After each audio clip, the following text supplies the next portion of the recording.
Hello my dear students, सबसे पहले आप सभी लोगों को गुड आफ्टरनून। तो आज हम लोग एक अपने आप में जो क्लास 10 बोर्ड के लिए एक टफेस्ट चैप्टर माना जाता है, आज हम लोग उस चैप्टर को डिस्कस करने वाले हैं। That is a triangle.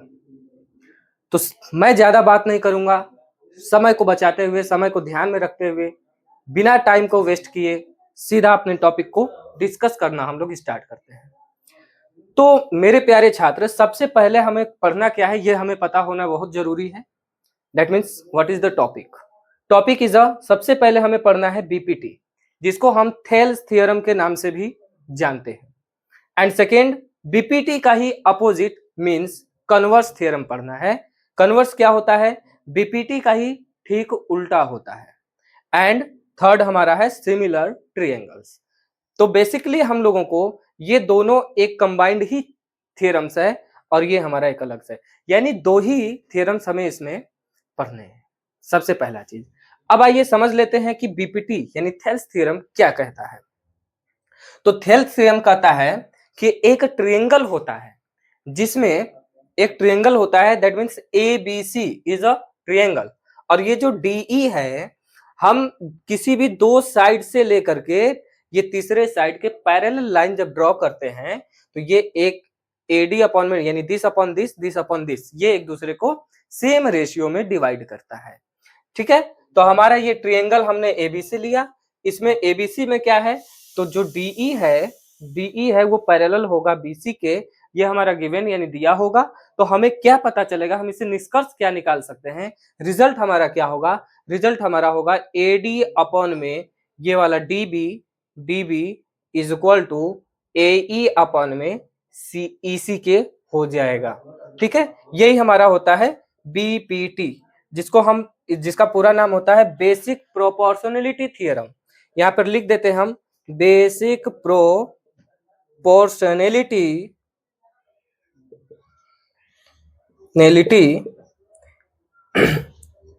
Theorem. इसका पूरा नाम होता है बेसिक प्रोपोर्शनलिटी थ्योरम। प्रोपोर्शन का मतलब हम लोग क्लास 7 या बचपन से ही पढ़ते आ रहे हैं, प्रोपोर्शन क्या होता है।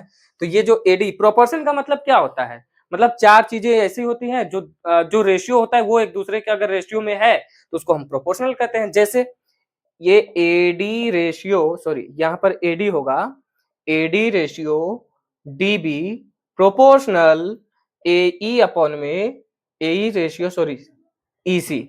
ठीक है, और हम लोग क्या पढ़े हैं कि ए रेशियो बी है प्रोपोर्शनल सी रेशियो डी है, तो ए अपॉन में बी बराबर सी अपॉन में डी के हो जाएगा। ये तो हमने बचपन में पढ़ रखा है। सेम वही चीज है, ये प्रोपोर्शनल होता है बेसिक प्रोपोर्शनलिटी थ्योरम। इसका मतलब क्या हुआ? सेम ये चीज है। तो इसी को हम डायरेक्टली ऐसे लिख देते हैं एडी अपॉन में डीबी। इसका कंपेयर कराएंगे, एडी अपॉन में DB is equal to AE upon में ईसी। यही हमारा कहता है basic proportionality theorem means Thales theorem. Clear है? आइए प्रूफ देखते हैं। एक ट्रायंगल ए बी सी है, ठीक है, जिसमें डीई जो है वो बीसी के पैरेलल दिया गया है। तो हमें क्या पता करना है कि एडी अपॉन में डीबी एई अपॉन में ईसी, ये हमें निकालना है, ये हमें प्रूव करना है। ठीक है, और ये प्रूफ बहुत ही इंपॉर्टेंट है। ये आपके एग्जाम में 100% तो नहीं कह सकते, बट 50 to 70% ये आने का चांसेस होता है। ठीक है, और ज्यादा बार पीवाईक्यू में आप उठा करके देख सकते हैं, ये पूछा भी गया है। समझ में आ गई बात? तो अब यहाँ पर गिवन देखिए, सबसे पहले हमें क्या क्या बातें पता है ये हमें लिखना है। ठीक है, तो हमें पता है कि इन ट्रायंगल, एक ट्रायंगल है that is A B C in which in which in which in which इसमें हमें क्या पता है कि जो डीई है वो पैरेलल है बीसी के। इतना ही बात बस हमें पता है। जब इतना बात पता है तो हम जानते हैं कि ज्योमेट्री पोर्शन जो होता है, हमें किसी भी कंस्ट्रक्शन का अगर जरूरत पड़ता है तो हम अपने मन से ले सकते हैं। ठीक है, तो यहाँ पर कुछ हम कंस्ट्रक्शन भी लेने वाले हैं जिससे हमारा थेल्स थ्योरम प्रूव हो जाएगा। ठीक है, अब कंस्ट्रक्शन दिमाग में नहीं आता है कि हम क्या लें, तो सिंपल सी फंडा है कि आपको प्रूव क्या करना है। तो आप इसको लिखो कि एडी अपॉन में डीबी, ठीक है, बराबर एई अपॉन में ईसी। ये मैंने रफ वर्क साइड में लिख लिया, हमें ये प्रूव करना है। तो ट्रायंगल जो एडी ट्रायंगल कौन कौन से लेने हैं, समझ में आ गई बात। तो हमें ट्रायंगल एडीई लेना है, क्यों? क्योंकि इसमें एडी भी आ रहा है और एई भी आ रहा है। अब बीडी में तो कोई ट्रायंगल ही नहीं दिख रहा है, सबसे बड़ा चीज। डीबी जो है भाई, देखो डीबी कोई ट्रायंगल दिख रहा है? ये तो डीईसीबी एक क्वाड्रिलेटरल दिख रहा है। हमें क्या चाहिए? ट्रायंगल चाहिए। समझ में आई बात? ट्रायंगल ही नहीं दिख रहा है, तो हम क्या करेंगे? इसको डीबी को एक ट्रायंगल का साइड बनाने के लिए हम बीई को मिला देंगे, that is a construction. This is a construction, BE को मिला देंगे। उसी तरीके से हमें ईसी चाहिए, तो ईसी भी हमारा एक क्वाड्रिलेटरल का साइड है, तो हमें ईसी हमें एक ट्रायंगल में चाहिए, इसलिए हम सीडी को मिला देंगे, तो ईसी हमें एक साइड मिल जाएगा ऑफ द एक ट्रायंगल। समझ में आ गई बात? ये हमारा हो गया कंस्ट्रक्शन। उसके बाद ये एई और एडी जो है, ये कहां से दोनों आ जाएगा? एई और एडी तो है ही, ठीक है। चलो यहां तक बातें क्लियर है। अब हम करते क्या है कि यहां से एक छोटा सा कंस्ट्रक्शन ले लेते हैं। कंस्ट्रक्शन में हमने क्या ले लिया? कंस्ट्रक्शन में हमने क्या ले लिया? तो कंस्ट्रक्शन में हमने ज्वाइन करा दिया बीई को, ठीक है, एंड सीडी को ज्वाइन करा दिया, एंड और क्या करा दिया? हमने दो परपेंडिकुलर लिया, क्योंकि ये ट्रायंगल जो है इसमें हमें एडी भी चाहिए, एई भी चाहिए। हम एडी को भी बेस बनाएंगे, एई को भी बेस बनाएंगे। तो बेस बनाने के लिए हमें क्या चाहिए कि एई पर हमने एक परपेंडिकुलर डाल देना है और एडी पर हमने एक परपेंडिकुलर डाल देना है, तो एई भी हमारा बेस, एडी भी हमारा बेस बन जाएगा, दोनों ही आ जाएगा, ठीक है। तो अब हम एंड क्या करेंगे कि सबसे पहले कंस्ट्रक्शन ये कर लेते हैं। मैंने बीई को यहां पर ज्वाइन कराया, सीडी को हमने ज्वाइन करा दिया, एडी पर हमने एक परपेंडिकुलर ड्रॉ कर दिया और एई पर हमने एक परपेंडिकुलर डाला दिया। ये परपेंडिकुलर है तो ये 90 डिग्री होगा। समझ में आ गई बात? ये हमने पी मान लिया, इसको हमने क्यू मान लिया। यहां तक बातें क्लियर है? इससे फायदा क्या होगा कि जो एई है ये भी हमारा बेस और ये जो पीडी हमारा हाइट हो जाएगा, ये भी एडी भी हमारा बेस, तो दो बार लेंगे तो दोनों आ जाएगा, ठीक है। अब ये दो देखो, दो लेना है, दोनों बेस को लेना है, तो बारी बारी से हम इस ट्रायंगल का एरिया दो बार निकालेंगे। देखिए बीपीटी जो होता है ना वो ट्रायंगल्स के एरिया से ही प्रूव होता है, तो आपको एरिया में ही सोचना है। समझ में आई बात? ये कंस्ट्रक्शन ज्वाइन करा दिया, उसके बाद जो है पीडी जो है, पीडी को हमने एंड, इसका एंड ड्रॉ लिखिए यहां पर, अच्छा बात रहेगा। एंड ड्रॉ किया हमने कि जो पीडी होगा वो परपेंडिकुलर ड्रॉ कर दिया। पीडी किस पर है? एई पर है, ध्यान से देखिए। एंड और क्या बात है? EQ जो है वो भी परपेंडिकुलर है, लेकिन ये AD पर है। ये हमारा कंस्ट्रक्शन हो गया। हमें प्रूव क्या करना है? That is my what is my target to prove. क्या करना है? What is to prove? Prove क्या करना है? प्रूव तो यही बात करना है कि AD जो है वो BD के रेशियो और AE और EC का जो रेशियो होगा, EC का जो रेशियो होगा, इसको अच्छे से लिख देते हैं, EC का जो रेशियो होगा वो बराबर होगा। ये हमें प्रूव करना है, ठीक है। इतना काम करने के बाद अब हम आते हैं प्रूव पर। प्रूफ पर अब यहां से हमारा प्रूफ स्टार्ट होता है, ठीक है। चलिए, हमने बोला था कि इसको भी लेना है, इसको भी लेना है, यानी ट्रायंगल एडीई का हमें एरिया दो बार निकालना है। तो एक बार निकालेंगे तो एक परपेंडिकुलर का हेल्प लेंगे, एक दूसरी बार निकालेंगे तो दूसरी वाले का लेंगे, बस इतना ही ध्यान देना है। तो प्रूफ में निकालिए area of triangle ADE. Area of triangle ADE क्या हो जाएगा भाई? हाफ इंटू बेस क्या होगा? एक बार चलो एडी को ले लो। एडी, जब ये एडी बेस लोगे तो इस पर हाइट क्या काम करेगा ये देखना है। एडी हमने बेस लिया तो हाइट इस पर परपेंडिकुलर जो होता है वही तो हाइट होता है भाई। परपेंडिकुलर से बड़ा कोई हाइट तो होगा नहीं ट्रायंगल में, ठीक है। सॉरी, परपेंडिकुलर जो है वही तो हमारा हाइट का काम करेगा।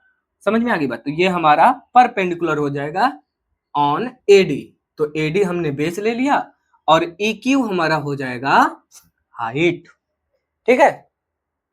अब हमें AD अपन में क्या चाहिए? BD चाहिए। तो BDE, अब ट्रायंगल BDE को लेंगे क्योंकि BDE में ही ट्रायंगल, इसीलिए तो कंस्ट्रक्शन ही मैंने कराया था। तो एरिया ऑफ ट्रायंगल BDE लेंगे तो इसका हाफ इंटू बेस हमारा BD होगा और हाइट क्या होगा। अब देखने की बातें ये है कि ये BDE है लेकिन हाइट हमारा EQ होगा। क्यों होगा, यहां पर जरा ध्यान दीजिए। ये हमने ट्रायंगल ड्रॉ कर दिया, ये हमने ट्रायंगल ड्रॉ कर दिया, बट इसका हाइट क्या होगा, ध्यान से देखना। इसका जो हाइट होगा वो ये होगा, वो ये होगा, ये होगा। अब देखिए इसी ट्रायंगल को मैं घुमा के बना के दिखा देता हूं। ये हमारा ऑब्ट्यूज एंगल्ड ट्रायंगल बन रहा है, ध्यान से देखिए तो। ठीक है, ये जो BDE है ये हमारा ऑब्ट्यूज्ड एंगल ट्रायंगल है, जो ऑब्ट्यूज्ड एंगल हमारा यहां पर बन रहा है। ठीक है, तो अब देखिए इसका हाइट क्या होगा, हाइट तो ये होगा, जो हाइट है वो ट्रायंगल के बाहर है, तो ये भी बाहर है क्योंकि ये भी ऑब्ट्यूज एंगल ट्रायंगल है। समझ में आ गई बात, ये भी हमारा ऑब्ट्यूज एंगल ट्रायंगल है। यहीं पर लोगों को डाउट हो जाता है, बहुत सारे बच्चे यहाँ पर डाउट कर जाते हैं। तो जो हमारा हाइट होगा वो EQ ही होगा। क्लियर है, बताइए। तो EQ भी हमारा हाइट यहाँ पर भी होगा। इसको हमने माना इक्वेशन फर्स्ट, इसको मैंने माना सेकेंड। अब उसके बाद हमें क्या चाहिए, रेशियो प्रूव करना है। तो रेशियो के लिए हम क्या करेंगे, इक्वेशन फर्स्ट डिवाइड दे देंगे इक्वेशन सेकेंड को। डिवाइड क्यों दे रहे हैं, क्योंकि हमें रेशियो में खेलना है। तो रेशियो का मतलब क्या होता है, डिवाइड देना, सिंपल सी बात है। तो first area of triangle ADE is equal to half into AD into EQ upon में ये वाला नीचे आ जाएगा, area of triangle BDE half into BD into EQ। समझ में आ गई बात। इसके अपॉन में ये LHS by LHS, RHS by RHS हमने लिख दिया, सिंपल सी बात है। अब ध्यान से देखिए कि हाफ से हाफ कैंसिल, EQ से EQ कैंसिल। यहाँ पे ED कैसे आ गया मेरे भाई, ED का तो कोई सवाल ही नहीं है, EQ आएगा। इसको आप EQ सही कर लोगे, देखो EQ है, मैंने गलती लिख दिया, EQ से EQ कैंसिल हो गया। ठीक है, तो बचा क्या, यहाँ पर AD अपॉन में BD बचा। ठीक है, इसको मानिए इक्वेशन नंबर थर्ड। आप एक स्टेप आगे लिख सकते हो, ये जो कटपिट हमने कराया इसको ना लिख करके इसके बराबर ये this is equal to this आप लिख सकते हो। ठीक है, एक स्टेप आपका आगे बढ़ जाएगा, मैं उसको नहीं लिख रहा हूं। ठीक है, चलिए यहां तक बातें क्लियर है। मैंने बोला था कि ट्रायंगल ADE का हमने एरिया कितना बार लेना है, 2 बार लेना है। ये देखिए हमारा AD अपॉन में BD, AD अपॉन में BD, यही हमें प्रूव करना था, ये हमारा आ गया है। AE अपॉन में EC कैसे आएगा, तो सेम वही काम करेंगे अगेन, फिर वही काम करेंगे फिर से again. In triangle area ADE का ही निकालोगे, फिर से area of triangle ADE, area of triangle ADE, but इस बार हमारा बेस और हाइट दोनों ही चेंज हो जाएगा। इस बार हमने बेस क्या लिया था, AD, लेकिन इस बार बेस क्या लोगे, AE, क्योंकि AE पर भी परपेंडिकुलर है, ये भी बेस हो सकता है। तो AE हमारा बेस ले लिया। अब AE पर परपेंडिकुलर क्या है, PD, तो यहाँ पर हाइट का काम करेगा PD इंटू PD। ठीक है, उसके बाद इसको मान लो इक्वेशन फोर्थ। उसके बाद फिर से एरिया ऑफ ट्रायंगल। अब कौन सा लेगो, हमें क्या चाहिए, देखो EC चाहिए, EC। तो EC किसमें आ रहा है, ECD ट्रायंगल में EC आ रहा है। तो एरिया ऑफ ट्रायंगल ECD निकाल लो, ECD। तो ये हाफ इंटू बेस क्या हो जाएगा, EC इंटू हाइट, फिर वही चीज हाइट, इसमें क्या हो जाएगा, हाइट देखिए क्या हो जाएगा, फिर वही चीज ECD। इसको मैंने प्रोड्यूस किया, ये वाला हमारा, सॉरी इसको हमने, ये हमारा है, इसको हमने प्रोड्यूस किया, ये हमने परपेंडिकुलर डाला। समझ में आ गई बात। तो इसमें हमारा PD जो हो जाएगा वो हाइट हो जाएगा, सेम वही चीज। देखिए EC हमारा यहीं तक है, ये हमारा ऑब्ट्यूज एंगल ट्रायंगल है। ऑब्ट्यूज कहाँ पे बन रहा है, यहाँ पे बन रहा। तो ये जो इसको हमने प्रोड्यूस किया थोड़ा सा यहाँ पर गया पॉइंट P पर, और ये हमारा हाइट बन गया। तो ये भी हमारा हाइट, इसको मान लो इक्वेशन नंबर 5। फिर से वही काम, रेशियो ही लेना है। तो इक्वेशन 4 डिवाइड बाई इक्वेशन 5। तो area of triangle ADE upon area of triangle हमें क्या चाहिए, ये है ना E C D is equal to half A E है इंटू पी डी है अपॉन में हाफ ई सी है इंटू पी डी है। फिर वही चीज, हाफ से हाफ कैंसिल, हाफ से हाफ कैंसिल, पीडी से पीडी कैंसिल, बचा क्या ए अपॉन में ई सी बचा। इसको मान लो इक्वेशन नंबर 6, ठीक है। इसके बराबर ये आ गया ए अपॉन में ई सी। अब ध्यान से देखना, ये जो काला काला हमने लिखा है वो क्यों काला से ही लिखा है भाई, तो ध्यान से देखोगे मेरे प्यारे छात्र कि जो एरिया ऑफ ट्रायंगल एडीई है, एरिया ऑफ ट्रायंगल एडीई 4 में भी दिखा, 3 में भी देखने को मिला। एरिया ऑफ ट्रायंगल बीडीई है, यहाँ पर ईसीडी है। तो अगर एक बात बताओ कि एलएचएस के बराबर हो जाएगा, देखो ऊपर जो है ये बराबर है बट नीचे वाला बराबर नहीं है, तो अगर ये नीचे डिनोमिनेटर दोनों का अगर हम बराबर कर दें तो क्या एलएचएस बराबर हो जाएगा, और एलएचएस जब बराबर हो गया तो आरएचएस को तो बराबर होना ही पड़ेगा। समझ में आ गई बात, तो हमें एलएचएस को बराबर करना है। तो हमने क्लास 9th में एक थियरम सीखा था, क्लास 9th में हमने थियरम सीखा था, वो क्या था, सिंस वी नो दैट, हम ये बात जानते हैं कि if two triangles lies between two parallel lines with the same base, with same base, हमने क्या लिखा, if two triangles lies between two parallel lines with same base। हमने एक बात ध्यान दे, देखो ये ट्रायंगल डी है, ये डीई है, ठीक है, ये डीई है, एक ट्रायंगल हमारा बना बीईडी, एक बना सीईडी, ठीक है। ये दोनों ही ध्यान से देखो तो हमने ये इसमें क्या पता है हमें कि जो डीई है वो बीसी के पैरेलल है, दो ट्रायंगल्स बन रहे हैं, ये दोनों ट्रायंगल्स बन रहे हैं बीडीई और ईसीडी, ये दोनों का एरिया बराबर होगा। क्यों होगा, क्योंकि बेस देखो दोनों में कॉमन क्या है, डीई जो है वो क्या है, कॉमन साइड है। ये दो ट्रायंगल हैं, दोनों पैरेलल लाइंस के बीच में लाई कर रहे हैं, तो दोनों का एरिया भी बराबर होगा। ये आप क्लास 9th में उम्मीद करता हूं कि पढ़े ही होंगे। If two triangles lies between two parallel lines with same base are with same base, its areas are equal। इसका एरिया जो होता है वो क्या होता है, its areas are equal। Okay, तो therefore हम कह सकते हैं कि एरिया ऑफ ट्रायंगल, ये जो बीडीई है वो बराबर होगा एरिया ऑफ ट्रायंगल ईसीडी के, ये बराबर होगा। समझ में आ गई बातें, चलिए यहां तक क्लियर है।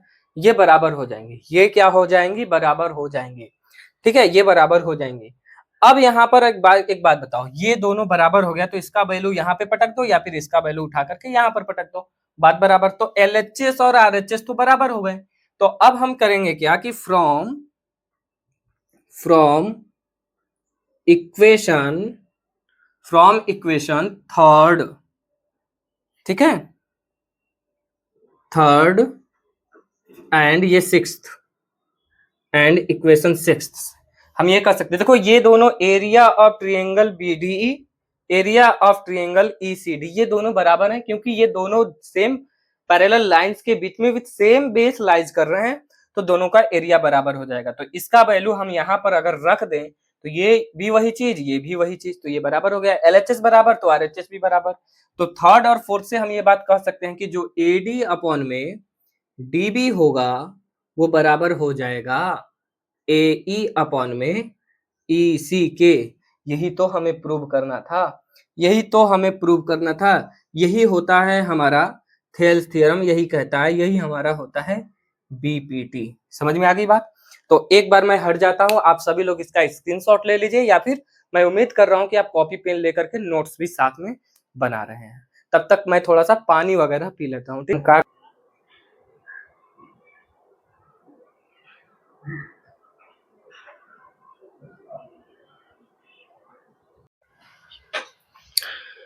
हाँ तो चलिए मेरे भाई, अब हम लोग इसी का कन्वर्स प्रूव करेंगे। क्या करेंगे?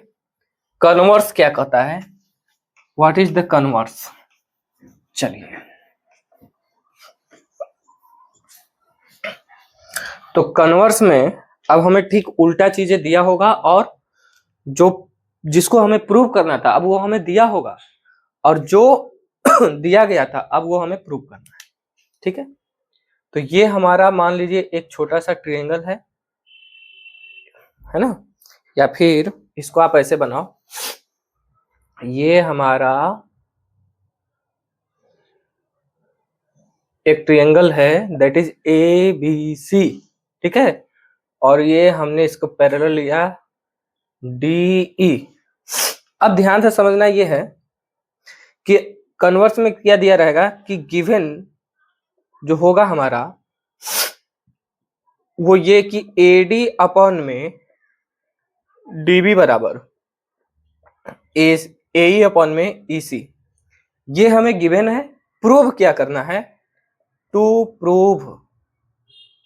प्रूव करना है कि जो डीई है वो पैरेलल है बीसी का। पिछले वाले में हमने क्या देखा था कि ये इसके पैरेलल दिया गया था और हमें ये रेशियो ये प्रूव करना था, लेकिन अब ये दिया गया है और ये हमें प्रूव करना है। समझ में आ गया? यही हमारा कन्वर्स है बीपीटी का, जिसको हम कन्वर्स ऑफ बीपीटी कहते हैं, मींस बीपीटी का उल्टा हो गया। ठीक है, तो इसमें भी एक छोटा सा, हालांकि ये प्रूफ जो है वो कहीं पे पूछा नहीं जाता है, बट देख लीजिए कि छोटा सा हमने कंस्ट्रक्शन लिया। कंस्ट्रक्शन क्या लिया कि ये जो डी है यहां से हमने एक लाइन ड्रॉ किया, इसका एफ मैंने नाम रख दिया। ठीक है, ठीक है, समझ में आ गई बात? कंस्ट्रक्शन हमने ये ले लिया, तो यहां पर मैं लिखूंगा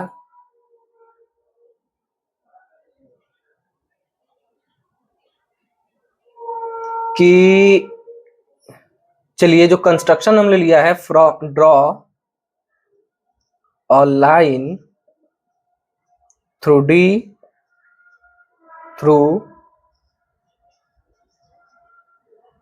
डी, है ना, दैट इज कि वो डी एफ है। ठीक है, वो डी एफ है। समझ में आ गई बात? अब देखिए ये जो डीई हमें बीसी के पैरेलल प्रूव करना है, मैं ये मान लूंगा कि डीई बीसी के पैरेलल ही नहीं, इसका प्रूव कन्वर्स करने के लिए हमें करना क्या होता है, जो दिया होता है ठीक हमें उसका उल्टा कर लेना होता है। ठीक है, तो आइए यहां से हम लोग प्रूफ स्टार्ट कर लेते हैं। प्रूफ स्टार्ट करते हैं कि मैंने माना कि मैंने किया लेट बी कि जो डीई है वो DE is not parallel to BC. सभी लोग देख लें, मैंने क्या मान लिया, let be DE is not parallel to BC. DE जो है जिसको हमने प्रूव करना था, मैंने उसको तो माना ही नहीं। इसका मतलब ये कि डी से कोई, ये लाइन डी से कोई एक लाइन जाती होगी जो इसके पैरेलल होगी, तो मैंने माना लेट डी एफ जो है वो पैरेलल है बीसी के।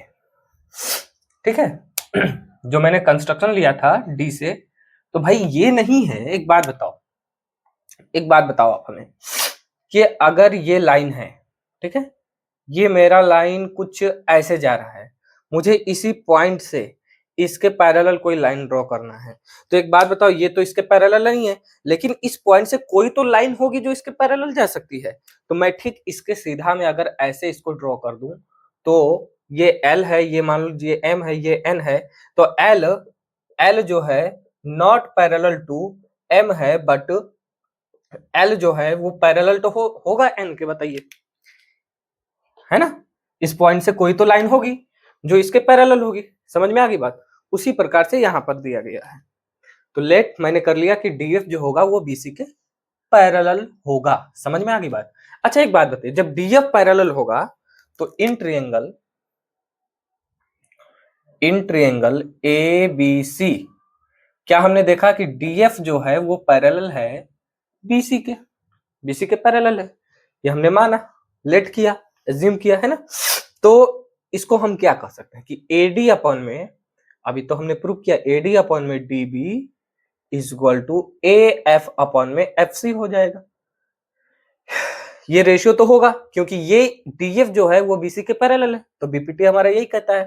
तो बाय बीपीटी हमारा ये कहता है, इसको मान लेते हैं क्वेश्चन नंबर फर्स्ट। समझ में आ गई बात? अगर ये पैरेलल है तो ये बात दिखाई दे रही होंगी क्योंकि अभी हमने पीछे बीपीटी पढ़ा था।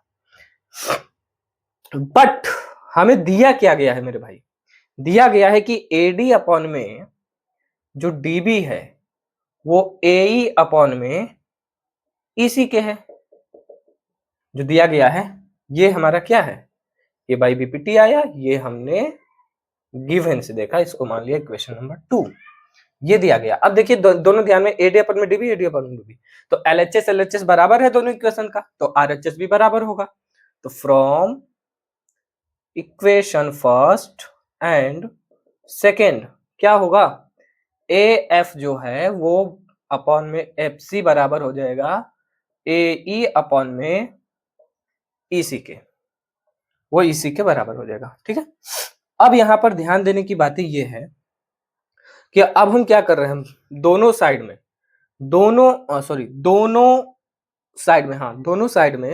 हम 1 ऐड कर रहे हैं। क्या कर रहे हैं भाई?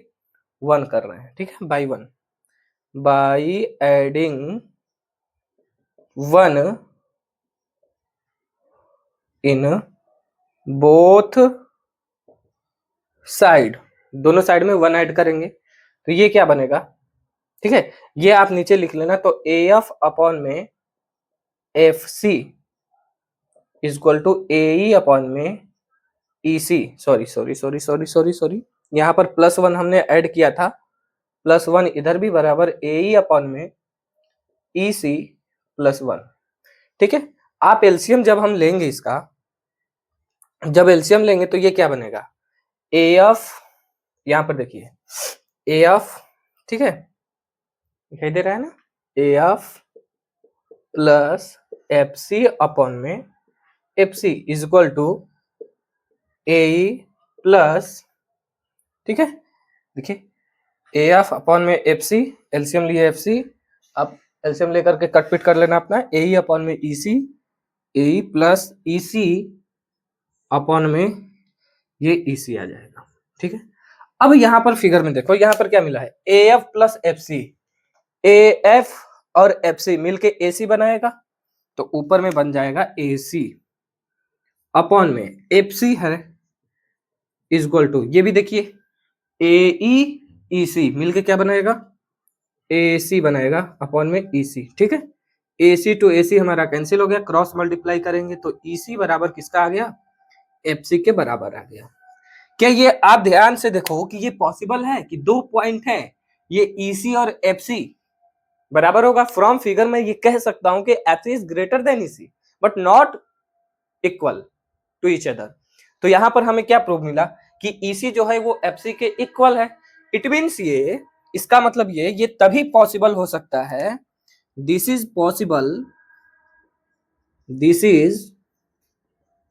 पॉसिबल कि जो पॉइंट एफ है एंड पॉइंट जो ई है ये कोइंसाइड होंगे। क्या होंगे? कोइंसाइड का मतलब एक ही पॉइंट पर लाई कर रहे होंगे, तभी ये बराबर होगा। समझ में आ गई बात? जब एक ही पर बराबर होगा तो डीएफ को हमने बीसी के पैरेलल माना, इसका मतलब डीई, ई और एफ एक ही पॉइंट पर है तो ये दोनों बराबर हुए, तो ये जो डीई जो है, हेंस डीई जो हो जाएगा वो पैरेलल हो जाएगा बीसी के। समझ में आ गई बात है? बीसी के पैरेलल कट, तो हेंस हम ये कह सकते हैं कि डीई जो है वो पैरेलल है बीसी के। तो यहां से मेरे प्यारे भाई यहां से हमारा कन्वर्स ऑफ बीपीटी भी प्रूव हो गया, और पीछे अभी हमने बीपीटी भी प्रूव कराया था। तो आप इन दोनों का प्रूफ आप दे सकते हैं। ये बहुत इंपॉर्टेंट नहीं है, बट आना तो भाई ज्ञान की चीजें हैं, बुरी तो हो नहीं सकती। समझ में आ गई बातें? तो वो जो है पिछला बीपीटी का प्रूविंग, ये आपको इंपॉर्टेंट है। आप एनसीईआरटी में 6.1 थ्योरम आप देख सकते हो। वो जो लाइन है उसको आप ध्यान में देखोगे, क्वेश्चन में ये नहीं बोलेगा कि बीपीटी प्रूव करके हमको दो। वो जो लाइन है वो लाइन लिखा रहेगा, आपको फिर प्रूव करना है, और प्रूव हमने पीछे करा दिया है। समझ में आ गई बात? क्लियर है? हाँ, तो देखिए इन द गिवन फिगर, अब हम लोग कुछ एप्लीकेशंस कर लेते हैं। In the given figure M N parallel to A B है, ठीक है, बीसी इतना है, ए एम इतना है, एंड एमसी इतना है, फाइन हमें बी एन वो करना है। ठीक है, देखिए ये हमारा ट्रायंगल दिया गया है। समझ में आ गई बात? सीधा सीधा बीपीटी लग जाएगा, क्योंकि एम एन जो है वो ए बी के क्या है, पैरेलल है। तो कुछ पॉइंट्स दिया गया है जिसको हम नोट कर लेते हैं। बीसी कितना दिया है, 7.5 सेंटीमीटर, यानी ये वाला पूरा कितना है, तो 7.5 सेंटीमीटर है। 7.5 सेंटीमीटर है। समझ में आ गई बात है? 7.5 सेंटीमीटर है। उसके बाद एम कितना है मेरे भाई, एम हमारा 4 सेंटीमीटर है, ये हमारा 4 सेंटीमीटर है। एमसी कितना है, ये हमारा 2 सेंटीमीटर है। समझ में आ गई बात? और हमें क्या पूछा है, बीएन पूछा है। क्या पूछा है, बीएन पूछा है। बीएन हमारा कितना है भाई, ये इसको मान लेते हैं एक्स। समझ में आ गई बात है? समझ में आ गई बातें? बताइए। अब ये 7.5 है टोटल। एक बात बताइए, टोटल 7.5 है, तो अगर इसको bn को हमने x मान लिया, तो क्या ये जो nc है ये 7.5 माइनस x नहीं हो जाएगा? बताइए, हो जाएगा। सिंपल सी बात है, इतना हो जाएगा। चलिए, अब ये इसके पैरेलल है, तो हम जानते हैं कि बीपीटी से हम क्या कह सकते हैं, हम क्या कह सकते हैं कि जो am होगा अपॉन में mc होगा, और बराबर होगा किसके, bn अपॉन में nc के। ठीक है, क्यों, by BPT, by BPT. Clear है? तो am कितना दिया है मेरे प्यारे भाई, am 4 दिया है, 4। mc कितना दिया, 2 दिया। bn कितना दिया, bn हमें पता करना है। nc कितना है, तो 7.5 माइनस x। क्लियर है? 7.5 माइनस x, 2 से ये तो कैंसिल हो गया, क्रॉस मल्टीप्लाई करेंगे तो ये 7.5 है, 2 से मल्टीप्लाई कितना हो जाएगा, 15 हो जाएगा, और ये माइनस का 2x हो जाएगा, इज इक्वल टू x है। ये 2x उधर जाएगा, तो 15 is equal to x plus का 2x बनेगा, ये बन गया हमारा 3x। 15 इज इक्वल टू ये बना हमारा 3x, 3 से ये कैंसिल हुआ 5 टाइम, तो यहां से क्या मिला, x इज इक्वल टू 5। तो जो हमारा bn होगा वो 5 सेंटीमीटर हो जाएगा। क्लियर? बताइए क्या दिक्कत है? सीधा सीधा बीपीटी लगा, इसमें सीधा सीधा बीपीटी लगा, डायरेक्टली आंसर आ गया, डायरेक्टली आंसर आ गया, x is equal to 5, that is bn। आइए इस क्वेश्चन को देखिए। In the given figure DE parallel to BC and AD upon DB is equal to 3/5, AC इतना दिया है, find the length of AE, हमें ये पता करना है। CBSE 2008 में, पिछला क्वेश्चन 2010 में पूछा गया था। समझ में आ गई बात? जो पॉइंट दिया गया पहले वो लिख लेते हैं।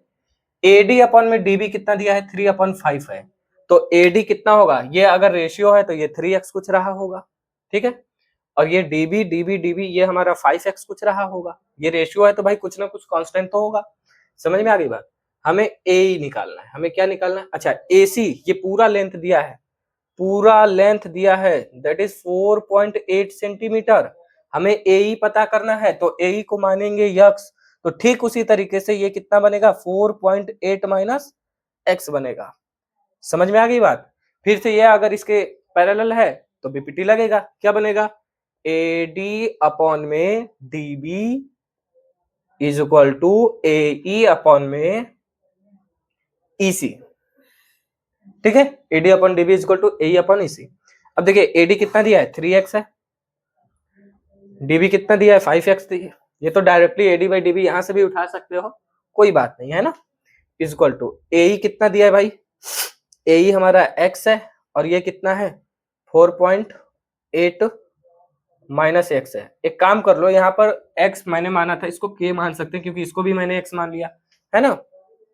हालांकि कोई दिक्कत नहीं, ये तो कैंसिल हो जाएगा, ये डायरेक्टली यहाँ से वैल्यू आप पुट कर सकते हो। तो ये 3/5 ही रहा। इसका मल्टीप्लाइंग क्रॉस मल्टीप्लाई करते हैं तो 4.8, 3 8 जा कितना हो जाएगा, 4 3 चौका 12 और 2 14 है ना, 14.4, 3 8 जा 24, 4 2 3 4 2 2, ठीक है।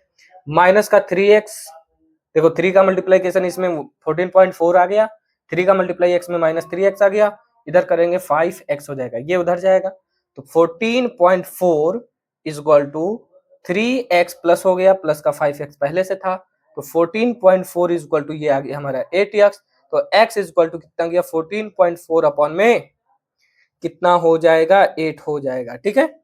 18 8 जा होता है 14 144, ये कट जाएगा 8 जा यानी 0.8 बार में, या फिर ऊपर नीचे 10 से मल्टीप्लाई कर लो, है ना, तो ये 80 बन जाएगा, ये पॉइंट हट जाएगा 144, तो ये बना 144/8। अगर आप डायरेक्ट नहीं कर सकते तो ऐसे भी कर लो, पॉइंट हटा करके कर रहे हैं, वैसे डायरेक्ट 0.8 टाइम्स ये कैंसिल हो रहा है ना, सॉरी 1.8 टाइम्स। तो ये 8 से कटेगा 10 टाइम्स और ये 8 से कट जाएगा के बार में 18 टाइम्स, उसके बाद ये बन जाएगा 1.8 सेंटीमीटर, ठीक है। तो ये हमारा कितना हो जाएगा 1.8 सेंटीमीटर हो जाएगा, that's my answer, okay.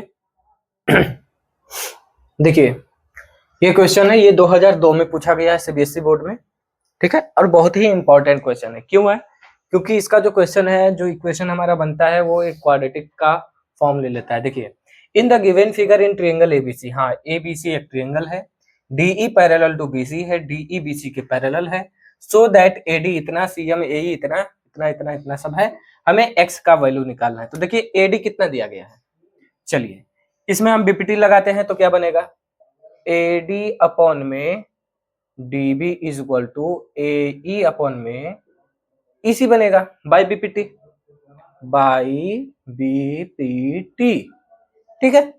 AD का वैल्यू कितना दिया है 4x - 3 है ना, 4x - 3 अपॉन में डीबी, डीबी कितना दिया है बीडी, बीडी या डीबी वही चीज है, 3x - 1, 3x - 1 is equal to, ठीक है। ए कितना दिया गया है, ए यहाँ पर 8x - 7, 8x - 7, जो डाटा बस दिया है मैं वही लिख रहा हूं, वैल्यू पुट कर रहा हूं, सीई या ईसी वही चीज है, 5x - 3 है। अब देखिए इसको हमें सॉल्व करना है, इसको हमें सॉल्व करना है, समझ में आ गई बात। चलिए तो क्रॉस मल्टीप्लाई करेंगे, क्रॉस मल्टीप्लाई करेंगे तो क्या बनेगा 4x - 3, ये आएगा 5x - 3, ठीक है, is equal to 8x - 7 into ये 3x - 1, 3x - 1 क्रॉस मल्टीप्लाई, इसका इसमें इसका इसमें, ठीक है, मल्टीप्लाई हो गया। अब देखिए मैं आपको एक तरीका बताता हूं मल्टीप्लाई करने का, जस्ट रफ की तरह, है ना। जैसे देखिए 4x - 3 है इंटू हमें करना है 5x - 3, आप थोड़ा सा रफर कैसे कर सकते हो कोई दिक्कत नहीं, डायरेक्ट सीधा सीधा मल्टीप्लाई कर दो, 5 4 जा कितना हो जाएगा 20x² बनेगा, माइनस का 3 और ये भी -3, प्लस का 9, बीच में थोड़ा सा जगह छोड़ दीजिए, बीच में थोड़ा सा जगह छोड़ दीजिए क्योंकि एक टर्म और आता है ना। अब इसका इसमें -3 का प्लस 4x में करेंगे मल्टीप्लाई, कितना हो जाएगा माइनस का 12x होगा, यहाँ पे लिखिए माइनस का 12x, ठीक है। 5 का 3 में 5x का -3 में करेंगे तो कितना माइनस का 15x। अब देखिए -15x और -12x मिलकर कितना हो जाएगा, तो माइनस का 27x हो जाएगा, आ गया प्रोडक्ट हमारा, समझ में आ गई बातें। चलिए तो इसका हम प्रोडक्ट जब हम करेंगे तो ये हमें मिलेगा, यानी कि 20x² माइनस 27x प्लस का 9 मिलेगा।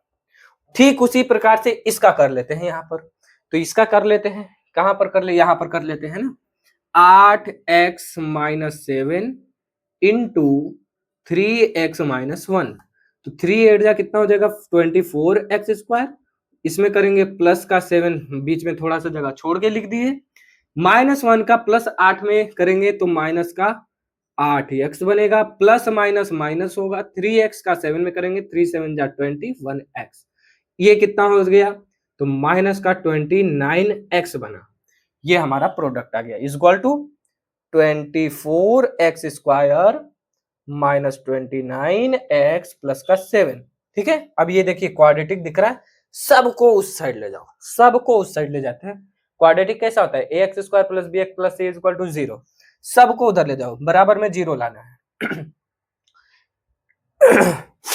ठीक है, तो ये 20x स्क्वायर ये उधर जाएगा, डायरेक्ट कर सकते हो इसको, 20x स्क्वायर है, ये 24x स्क्वायर है, उधर जाएगा तो माइनस बनेगा, ये 20x स्क्वायर माइनस का 24x square that is minus 4x square, result आ जाएगा माइनस का 4x स्क्वायर।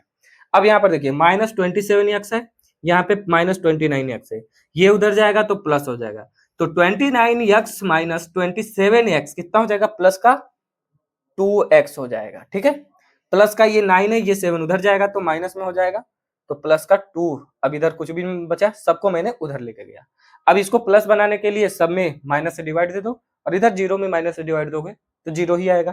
तो यहाँ पर आओ, अच्छा माइनस 2 कॉमन ले लेते हैं, तो यहाँ पर बच जाएगा 2x स्क्वायर प्लस का x और प्लस का 1 इक्वल टू 0, ये खत्म हो गया, बराबर 0 ले जाओगे 0 हो गया। तो हमें क्वाड्रेटिक इक्वेशन फाइनली क्या मिला, 2x square plus x plus 1 is equal to 0। ठीक है, अब इसको हम लोग सॉल्व करना जानते हैं। 1 2 जा 2, 2 का ऐसा फैक्टर जिसको जोड़ने घटाने पर 1 आ जाए, मल्टीप्लाई करने पर 2 आ जाए, समझ में आ गई बात।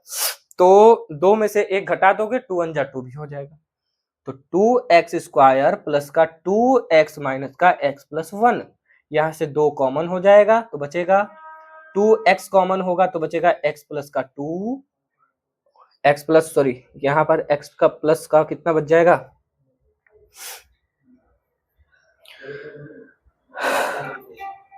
प्लस का 1 बच जाएगा, और माइनस का 1 कॉमन लिए तो यहाँ पर x माइनस का 1 बच जाएगा। कहीं पर मिस्टेक हो गया भाई, कहीं पर मिस्टेक हो गया, कहीं पर मिस्टेक हो गया, अब बता दे हम क्या कर ले, तो बता दे हमने क्या करना है। मल्टीप्लाइकेशन चेक किया हमने, सही है, ये भी सही है, ये भी सही है, तो 20 ये माइनस का 4x स्क्वायर बनेगा, है ना, ये उधर जाएगा तो प्लस का 2x बनेगा, ये माइनस होगा प्लस का 2 बनेगा, 2 कॉमन हुआ तो 2x square plus 2 common x plus 1 बचा। ठीक है, कोई दिक्कत नहीं है, माइनस 2 कॉमन लिए, माइनस 2 कॉमन लिए, तो यहाँ पर मिस्टेक हुआ ना, माइनस कॉमन लिए तो ये प्लस और ये दोनों तो निगेटिव बनेंगे ना मेरे भाई, ये दोनों तो निगेटिव बनेंगे, देखो ये दोनों तो निगेटिव बनेंगे, आपको ऐसा गलती नहीं करना है ना, ये दोनों निगेटिव बन जाएंगे क्योंकि माइनस को मैंने कॉमन ले लिया था, माइनस को हमने कॉमन, ये माइनस बनेगा तो माइनस ये कैन, तो फाइनली हमारा क्वाड्रेटिक इक्वेशन एक्चुअल में ये था 2x square minus x minus 1 is equal to 0। ठीक है, तो 2x स्क्वायर और 2x स्क्वायर इसका फैक्टर तो वही होगा, तो प्लस का x में से माइनस का 2x घटा लो, माइनस 1 इक्वल टू 0, क्योंकि छोटे में से बड़े घटाओगे निगेटिव आ जाएगा। यहाँ से x से सिर्फ x कॉमन है तो बचा 2x प्लस का 1, यहाँ पर माइनस का 1 कॉमन है तो बचा 2x प्लस का 1 इज इक्वल टू 0। तो हमें फैक्टर क्या मिला, 2x plus 1 into x minus 1, ये हमें फैक्टर मिला, x minus 1 2x plus 1 is equal to 0। एक बार इसका कंपेयर 0 से इससे कराएंगे, एक बार इससे कराएंगे, जब इससे कराएंगे तो 2x प्लस 1 कितना हो जाएगा भाई, 2x plus 1 is equal to 0, तो x इज इक्वल टू कितना आ जाएगा, x is equal to minus 1/2 आ जाएगा। ठीक है, उसके बाद x minus 1 is equal to 0, तो x इज इक्वल टू कितना आ जाएगा, 1 आ जाएगा। समझ में आ गई बात, तो x की 2 वैल्यूज होंगी, x की कितनी वैल्यूज होंगी मेरे भाई, 2 वैल्यूज होंगी, that is x is equal to minus 1/2 and x is equal to 1। समझ में आ गई बात है, समझ में आई बात, x इज इक्वल टू 1 हो जाए। ठीक है, तो देखिए अब ये दोनों वैल्यूज पॉसिबल नहीं होंगे, क्यों नहीं होंगे, क्योंकि हो सकता है कि x का वैल्यू अगर यहाँ पर हम पुट कर दें तो निगेटिव आ जाएगा, और जब निगेटिव आ गया मेरे प्यारे भाई, तो एक बात बताओ, AD कभी निगेटिव में हो सकता है, AE कभी निगेटिव में हो सकता है, ईसी या डीबी या भी कोई भी एक लाइन, एक पॉइंट से दूसरे पॉइंट तक कोई भी लाइन सेगमेंट है, क्या वो नेगेटिव में हो सकता है? कभी नहीं हो सकता है। समझ में आ गई बातें? तो ये नेगेटिव में नहीं हो सकता है, इसलिए -1/2 हम किसी में पुट करके देखना चाह रहे हैं। किस में पुट कर ले? चलो 4x - 3 में पुट कर देते हैं। तो 4 इंटू एक्स का वैल्यू अगर -1/2 पुट कर दें तो माइनस का 3, तो ये 2 से कितना हो गया? 2 से कट के 2, माइनस का 2 और माइनस का 3, माइनस का 5 आ गया। That's not possible. ये माइनस का 5 ये जो एई है, सॉरी एडी है, ये कभी नेगेटिव में हो ही नहीं सकता, तो ये पॉसिबल नहीं है। तो हम x बराबर सिर्फ 1 लेकर के मान लेंगे, तो ये हमारा सिर्फ x का एक ही वैल्यू पॉसिबल होगा, that is x is equal to 1। तो मेरे प्यारे भाई, आज हम इसी क्वेश्चन के साथ इस वीडियो को एंड कर रहे हैं, ठीक है। अगले वीडियो का आप इंतजार करिए, हमारा पार्ट 1 ट्रायंगल का चैप्टर डिस्कशन रहेगा। अगला हमारा पार्ट 2 आने वाला है। अभी इसमें हमने ऐसे क्वेश्चन किए थे जिसमें हमें कुछ साइड्स हमें निकालने होते थे, है ना। और अगले वीडियो में हम लोग सिर्फ प्रूविंग वाले क्वेश्चन करेंगे। तो इसमें प्रूविंग जो होता है वो बहुत ही इंपॉर्टेंट होता है। तब तक के लिए जय हिंद। आप अगले वीडियो का इंतजार करें। धन्यवाद।